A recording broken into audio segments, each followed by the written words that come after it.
SPT. If you believe that Ballistix will close out the series, as you maybe should, it is hashtag BLX. If you believe in the bamboozle, hashtag SPT. And map-wise, it is going to be the Infernal Shrines, and not seizing control of that is a Ballistix map choice, Dread. Yeah, so at this point, I'm like, okay, it's got to come out in the draft, right? I don't know what it is, Cho'Gall, something along the lines, but I very much want to see a, unorthodox pick. It doesn't have to be the wildest in the world, but just something that isn't going, hey, here's what we've been running over the past, couple of weeks. Here's what you expected from us, the same way we've gotten in games 1 and 2. So here is where I am going to say we were talking about bamboozling picks, and I would like to preface this by saying this is not going to happen. Don't get your hopes up, chat. But at the Western Clash, we saw a very interesting hero in the finals.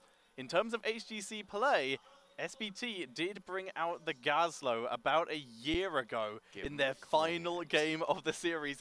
Giving in the clamps could be not an option. It's never going to happen, but the precedence is there. I'm ready for it. I want it now. Now that you talked about it, that's the only thing I can expect here from SPT. Well, let's try not to disappoint Dread as we're going to head into the draft. And if not, let's hope we can get him a reasonable substitute. Infernal Shrines is going to be the man. Don't worry, Dread. Play with me. I've got a few heroes I like to pick. Oh, my. I'm sick and tired of this nerd. Yeah. Sylvanas all the time. Whoa, whoa, whoa. Who said Sylvanas? I mean, probably would, but, As we see Maiev being banned out as a starter. I'll play Butcher, you play Tyrande. Got him. Let's get into the draft. Yeah. Good old-fashioned combo. Just instead of having a good tank set up for the Tyrande, you decide to have one of the squishiest melee assassins in the game. Dude's got over 2,000 base health. He's cool. He's up there. As we see Genji being removed as well. This is very familiar so far in terms of opening salvos. Nothing out of the ordinary for the moment. Well, we saw Ballistix in their earlier game against Genji. They ran a composition that had a lot of firepower and very little control. And, we've said it multiple times so far in this, if SPT can somehow win a draft in that type of scenario, then that can be a way for them to take advantage of it. That composition was the Garrosh, which was great in itself, but then it was a Jaina Malthael Greymane, and you really lacked control outside of a Deckard, which was there, and Deckard finds himself banned here for Ballistix. Makes me wonder if we're going to see SPT adjust their support priority in any way, shape, or form, purely based on the fact they're willing to ban out that Deckard. Or if not, at least find themselves in a situation that if Magi is not willing to commit to the Stukov in the 1-2 here, at least get themselves a Stukov ban later on. Again, expecting for themselves to pick up the support in their 2-3. The other option here is, once again, this is Infernal Shrine, so Alexstrasza leaps up in priority, so being able to control that point could be pretty effective. Yeah, so much so that even now, I would definitely, if I'm Magi, then I'd be willing to let that go through, I feel like, at this point in time, and let them pick that up in their 2-3, wait the force ban, if they're going to force it at all. So at least just drawing out a free resource, and we get that with the Diablo and Blaze. Hear me out, because if you look at the track record of SC, the heroes that he's played in Phase 2, I'm not going to lie, guys, it's super slim, because he doesn't have to pick anything else, but it's highly consisted of Phoenix, Raynor, Hanzo, some Tracer maybe mixed in there. But outside of that, we start to look at other auto attack heroes, and Hanzo. And if you ban the Hanzo, what does that leave for SC? Maybe try and narrow the gap in terms of that Assassins. We'll see if they decide that. But we do get the Alexstrasza here very early. Leoric obviously gives you that wave clear, gives you the control, and it also takes away a Cho'Gall counter. Just saying. But when we look at those 3 characters all together, all of them are very slow pacing to their approach to skirmishes, and I just automatically go, Blaze, he's okay with any kind of approach. The burst, because he's got the bunker, he's got the long sustain with multiple jet propulsion and that downtime. Diablo, self-sustain, has the opportunity to, have that burst opportunity there. He's fine with either way to approach this fight, and I feel like that is going to be a major element that SPT has to find a way to recover in their final picks in this draft. Otherwise, it's going to be Ballistix abusing the fact that they want this fight to last longer than 20, seconds, really. So now Ballistix. They have to open up with either probably their range, since no supports were banned out. They can flex their support, so Hanzo could be affected. There he is, and they do have Malfurions. They're flexing their damage, which is very sensible. If we did see a Cho'Gall, you have the potential of picking up something with percentage damage. Tychus, yeah. Tychus does work here if you are on the side of Ballistix. It gives you great shrine control. The grenade can help snipe several of those skeletal defenders that can be there. It also gives you great frontline control, and right now we need that from SPT. What's it going to be? I mean, we're hoping for the Cho'Gath, but more reasonably, we still have Muradin and, sorry, we have Garrosh available, not Muradin this time, so they have that engage tool. It's going to be Zeratul and Tyrael coming in here, so it is still a little bit out of the ordinary. Much slower fight style than what we're used to seeing. Dread, how many hard CCs do you see on the side of SPT? If you count stasis, which you shouldn't because it just stalls it out, but you could argue stasis. And other than that, the answer is Jimmy Raynor's penetrating rounds. And even that's a little bit difficult. I'm terrified because the onslaught potential of the Diablo Blaze, if you were trying to stop a potential diving composition that just, and they don't even have to dive backline, just frontline control. And now Greymane, how do you lock a hero like Greymane down? There are some limited options, but overall, this could be a very aggressive comp with very little resistance outside of a Sanctification that can buy time as well as the VP. Dragon Queen, I guess, a little bit of wind buffet to delay once again, but it's all about delaying, as you guys were saying, for SPT right now. And even beyond team fighting, survivability, hard crowd control, I just feel like even in the laning phase, they have a Tyrael, the only sieger whatsoever is Raynor. Wherever Raynor is, as long as you just have more than one person to be able to deal with him in lane, Ballistix is going to have the opportunity to just blow this game out of proportion when it comes to XP and capabilities. It's very much going to be SPT responding to the laning circumstances of Ballistix, getting to the shrine, realizing that they want the long sustained fight. If they get burst and one-shotted, then use the tools that they have to really slowly not totally lose the game. Like every part of the composition I feel like we see from SPT are heroes that are really good at not totally losing circumstances, but they aren't really synergistic enough, I feel like, at any point to recover and win those circumstances. J-Ho, thoughts? I just want to further impact that Dread is pointing out. This is not long term. This is very early game that could happen. That's how scary it is. Yeah, it's level 1. Like, I'm afraid. Oh, it's man. Trust me, as Dread seeing it, I'm seeing the potential that it could unfold. I mean, don't get me wrong. You have a lot of sustain. Raynor can heal. We have seen a lot of Behemoth armor, but you still have the potential for fight or flight, so you get the extra health on Behemoth armor. But you could go into armor, obviously, and the self heal is there. You've got the shielding potential. Obviously, we know how strong Alex Strauss is around the shrine, but it's a matter of establishing control. And when you have 0 CC and 0 way to stop that potential onslaught, then your control is very, very thin, and it could fall apart at any moment. They do have the sustainability. It's just a matter of can they hold their ground is the problem. So let's have a quick breakdown of Shrine Clear speed. We have Greymane with cocktails, we have Scatter Arrows, we have Blaze and Diablo, just incredible AoE. What do we have on the side of SPT? SPT Leo, by default, his auto attacks are some of the best, along with his skeletal swing. Zeratul with his Q is one of the more effective ones. Tyrael is nothing to write home about except for post-13 Burning Rage. Alex Straza, not too shabby, but definitely not that impressive.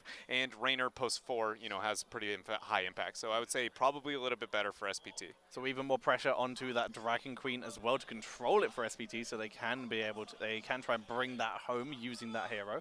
Yeah, a lot of times you have to establish control. It kind of worked the similar way that we used to see Ragnaros back in the day, where it's like, all right, Molten Core, let's get the first 18, 20 out of the way, and then let's send it home with Molten Core or establish enough control that the enemy team can't go. Dragon Queen functions a lot of the same way, as you want to hit that 20, that fabled 20 to 25 mark, somewhere in that zone, and then you get the Dragon Queen out. If Dragon Queen is forced early, and you can watch this on Shrines, if Dragon Queen is forced early around 10, 12, around that, because you have to use that as a defensive tool, you can get some clear, but you lose that control towards the later phases of that, and then the enemy team can re-engage. And that's where there's that delicate balance of it's good early, but it's great mid. And you have to establish a lot of control with the Dragon Queen, but you have to do it before it comes out. But it's worth pointing out that is extra protection for that Dragon Queen with that Tyrael, the shieldings. Even outside of Sanctification, the shielding's still going to be relatively effective at least blocking some of that initial damage. But it depends on how much you can block, because you've always got to be concerned about that Greymane finishing potential. Yeah, you very much do have to be afraid of that opportunity to be able to get that kill potential. And like I brought up a little bit earlier, with how the approach of these fights has to happen. The biggest thing, because you were talking about how do we keep Alex alive, right? With the Dragon Queen, you have the Sanctification. You also have Void. You can buy a bit of breathing room with that. I think the biggest thing to highlight with this composition is between the Sanctification and the Void Prison and the Dragon Queen. If two of those are ever used, and at any point that SPT is not dominating the fight when it comes to health bars, there's no way they're going to be able to get the recovery afterwards with the Entomb Initiation. They need to be extremely synergistic with their comp. And I'm not sure they can be at this point with so much pressure on their shoulders. Well, let's find out, ladies and gentlemen, the last chance for a Chinese team in this tournament. We are heading into game number 3 between Ballistix and Super Perfect Team.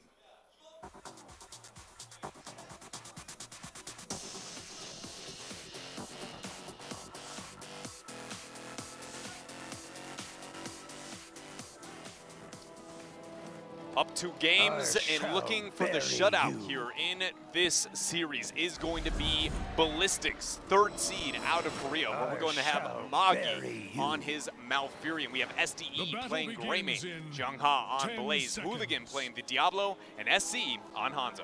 And on the right, it is SPT with Melody C on Zeratul, Soap on Leoric, Misaka on Tyrael, ZZH on Alexstrasza, and luckily is bringing out the Reyna, a tool that gave them horrendous amounts of grief in game number 1. Game number 2, sorry. And because there are so many melees on SPT's composition, I think it's very important to talk about some of the laning situations that they are going to have to approach here. I talked about how Reyna is going to be very important to be looking at. Actually interesting here, hold on. I'm gonna take a step back, another 2-1-2 approach to the level 1 from SPT. But as I was talking about before, that if Reyna's the only siege, he's the only concern, and that's why you see the 3-man rotation for Ballistix towards this bottom half of the battleground. But I wanted to talk about the off-lane pressure. If Ballistix doesn't want to take any fight for whatever reason and things kind of get hairy, they have the opportunity to kind of warp it up and make a rotation elsewhere. And because Leo is so important to the sieging, or towards the skeletal defenders and getting the clear based on his auto attacks and Q, if a Shaman camp is split pushing elsewhere, Blaze is going to have an absolute heyday because there's so little clear. Zeratul's the only one who can match that trade, and he's very vulnerable to ganks. He is very vulnerable to ganks. He does have an escape tool, but he is still very squishy, so any crowd control is going to give him grief. But now, though, he's sitting in mid lane, cleaning up against Hooligan, who does immediately go in with some CC with SDE on the way, but decides against the overpower as Melody C did not burn his blink. I'm impressed that SPT is actually controlling any part of the rotations here. And Soap actually gets the clap down on Hooligan with that Drain Hope, and they actually get first blood. Keep in mind, this is all the while they're still picking up the Impalers there. Very good job from SPT, winning on multiple fronts, showing signs of life here in this series. Yorick even gets back to top lane before much XP is lost. Great route by Malfurion, sees Melody C here, from with SDE wrapping him from the side. Are they willing to take this full invaded? Diablo's on the way back, Leoric is on the way as Blaze comes in from above. Yeah, Leo is not going to be here for at least 5 more seconds. Hooligan is going to be joining in on that Diablo. Looks like Soap instead is going to be looking to prep the Impalers and just kind of further the sieging opportunities after that great skirmish there by SPT.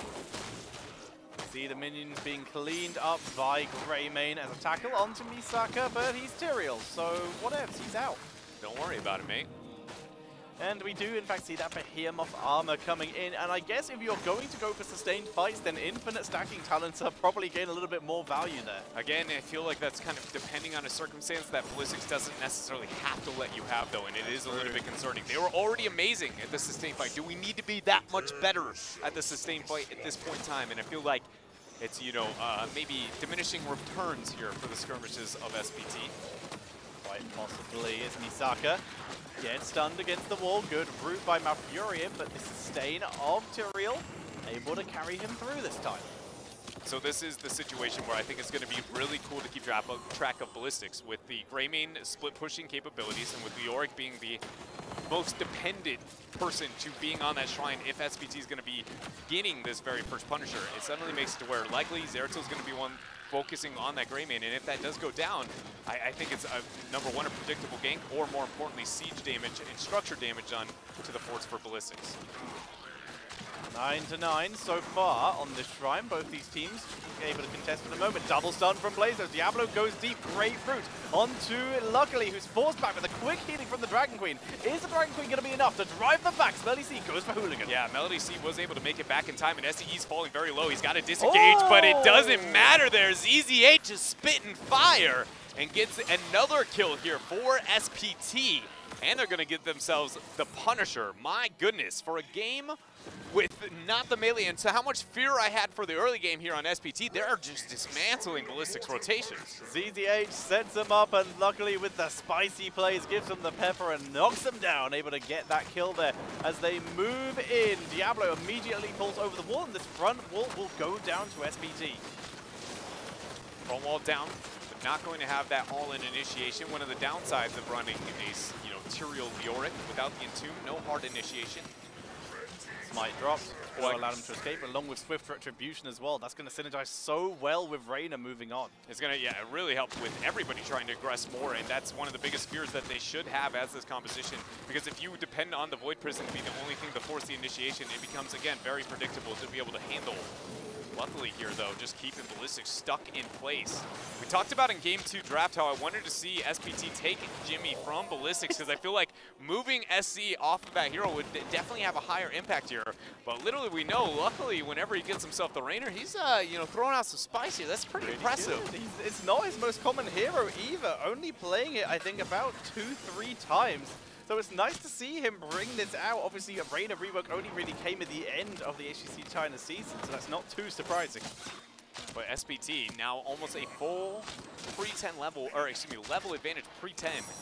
Doing a very good job so far here. We know the top shrine is going to spawn top, so my concerns with the split push pressure that you might get out of the shamans and demanding maybe some struggling rotations from SPT are not going to be a problem, at least not here over the first Punisher.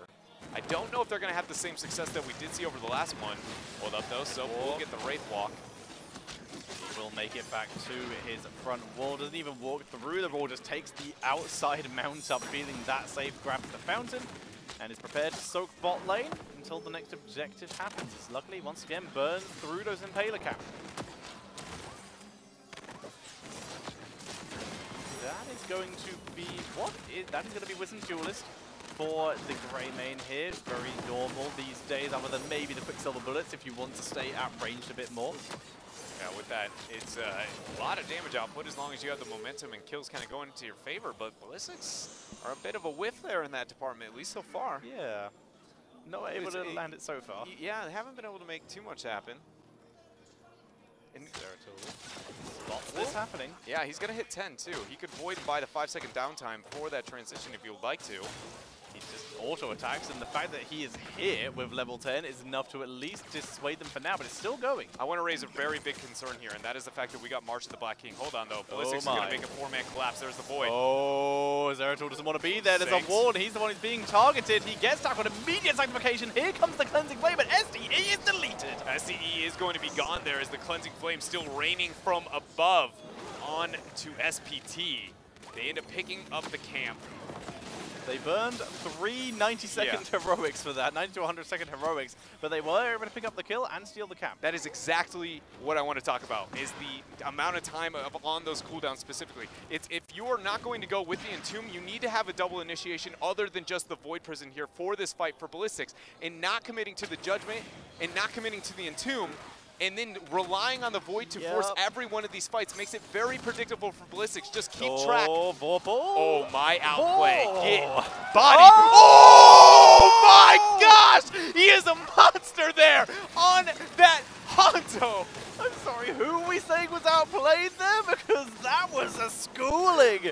And we see SPT down as Zeratul. They're 11 to 9 on this shrine. But SPT, they are in trouble now. Reyna getting dove on, luckily falls back. Lightning Breath is on him. He gets a little bit of healing. The Alexstrasza tops him back off. Does drop him back off here. And Zeratul is going to be alive, looking to join in the fight. Not going to join for about another 5 seconds. We do see Malfurion just getting the Tranquility alive. March of the Black King is going to be used along with that bunker here. Zeratul looking to join in. 7 seconds still till the Void. And so Wraith walks out. Fantastic move by Luckily, knocking back Diablo as he came in with a Shadow Charge, which might have been his death.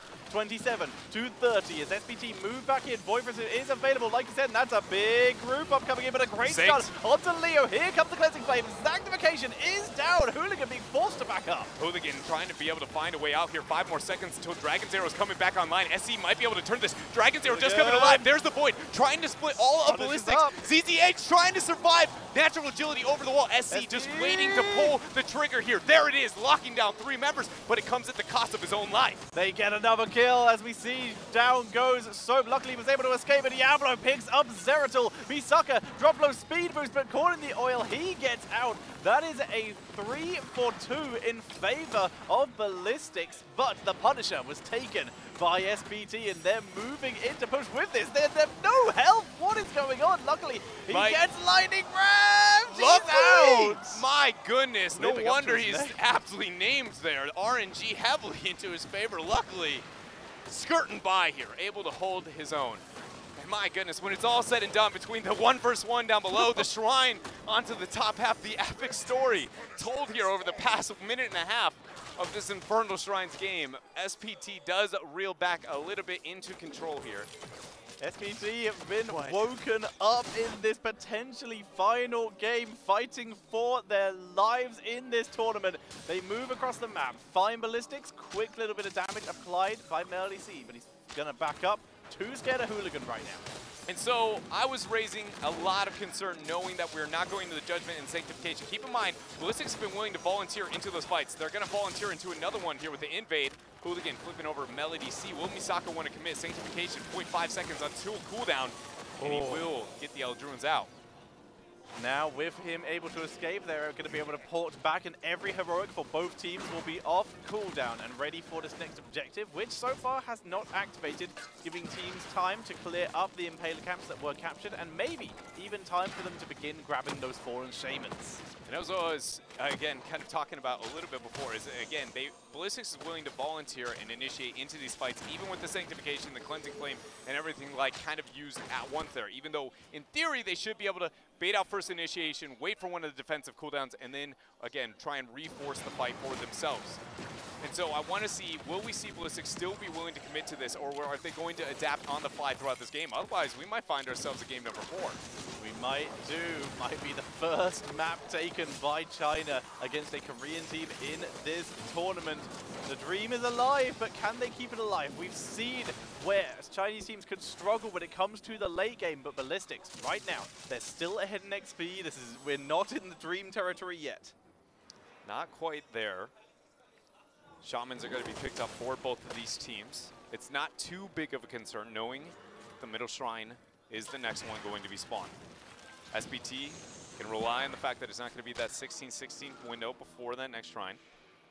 And with that, I feel like they either need to look for an immediate pick at some point, set up a trap somewhere throughout vision, or just be comfortable stalling it out and look for the later spikes. But I can't help but feel like their composition is not one that wants to wait too late into this game.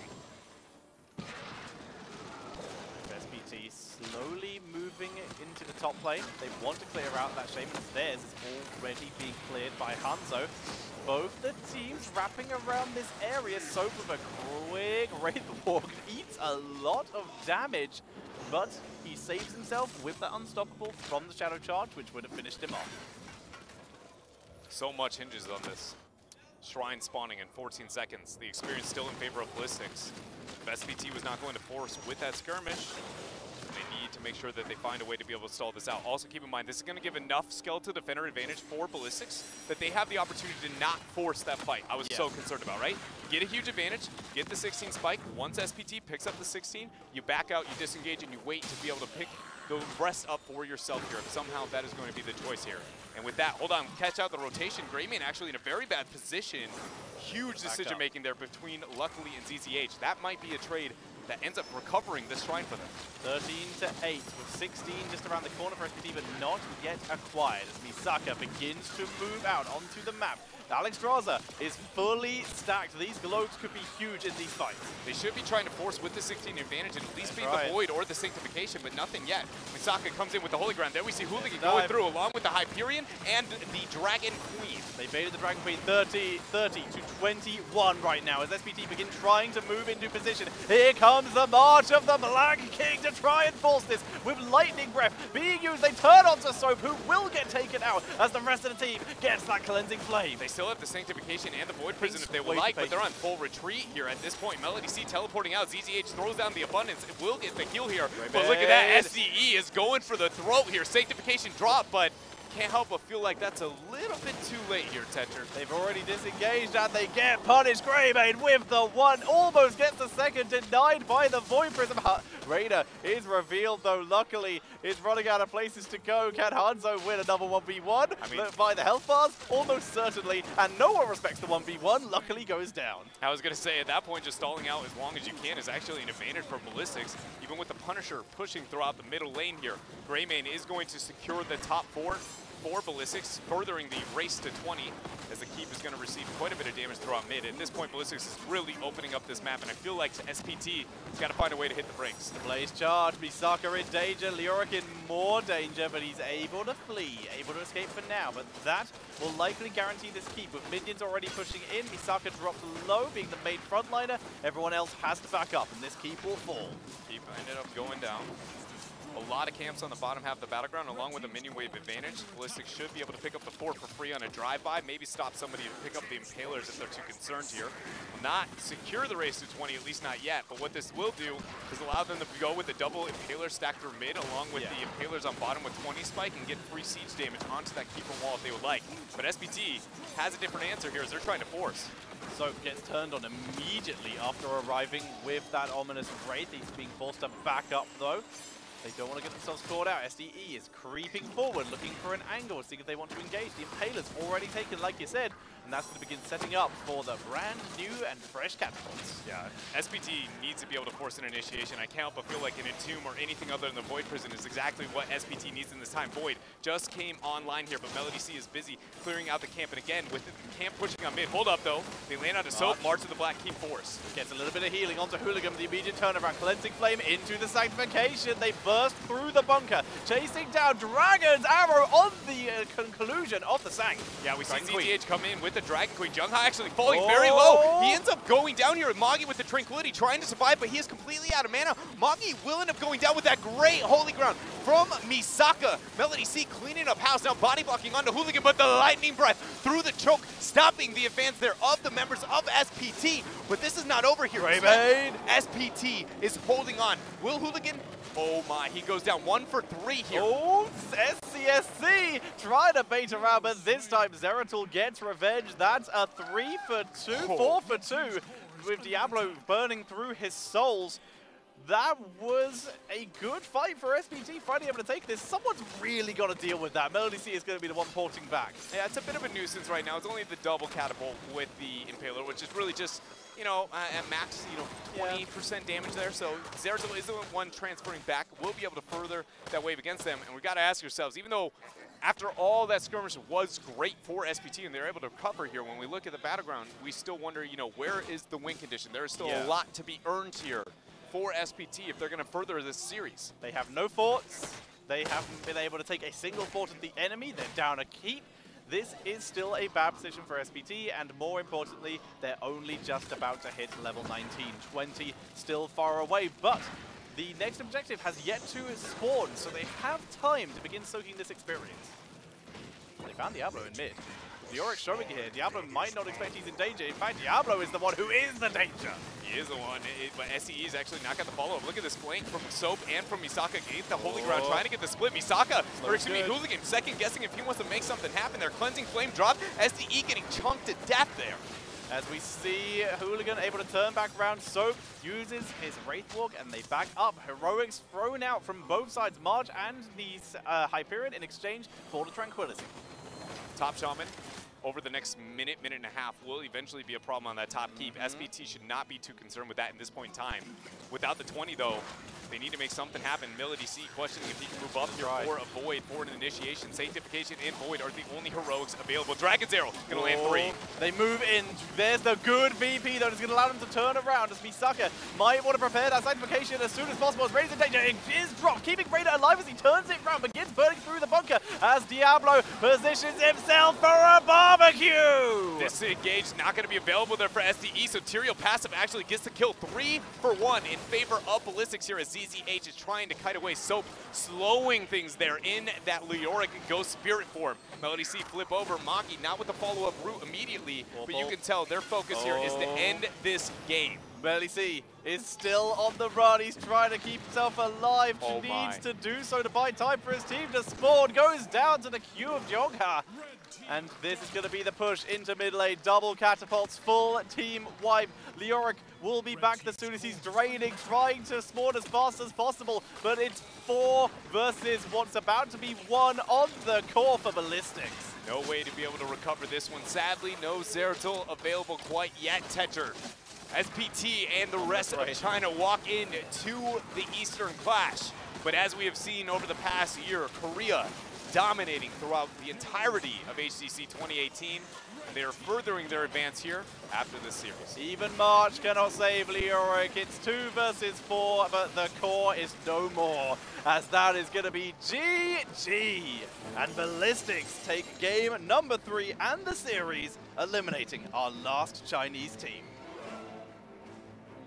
Though it is the last series and last game there that we do get out of China, I can't help but feel like, honestly, I feel like every team but the one has got to be very proud of the performance that they ended up having here. You know, the one going undefeated, struggling in the playoffs, and then having a lackluster performance here internationally. SPT did, you know, I feel like performed better against some of the Korean teams than we expected. Again, knowing that they're a team that doesn't always clutch it out when it comes to lane. Game 1 and 2, they definitely seemed to struggle, but Game 3, that was definitely their best game so far, J-How.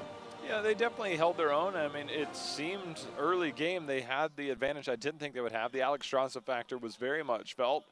But, man, it just seemed like there's too much. SC on Hanzo, I've been waiting for it. It's like, look, I'm telling you, this guy's a straight killer. That Zeratul play, like... It hurt my brain. Dude, we're all back there, like, getting all hype and, you know, seeing all these plays happen. He had 100,000 damage that game. Oh, wow. Like, just an astronomical number compared to everybody else in that game, was killing it. But SDE, I believe he was actually max stacked on his Wizen Duelist before he died at the end. And that's what happens. I mean, I mentioned the no crowd control.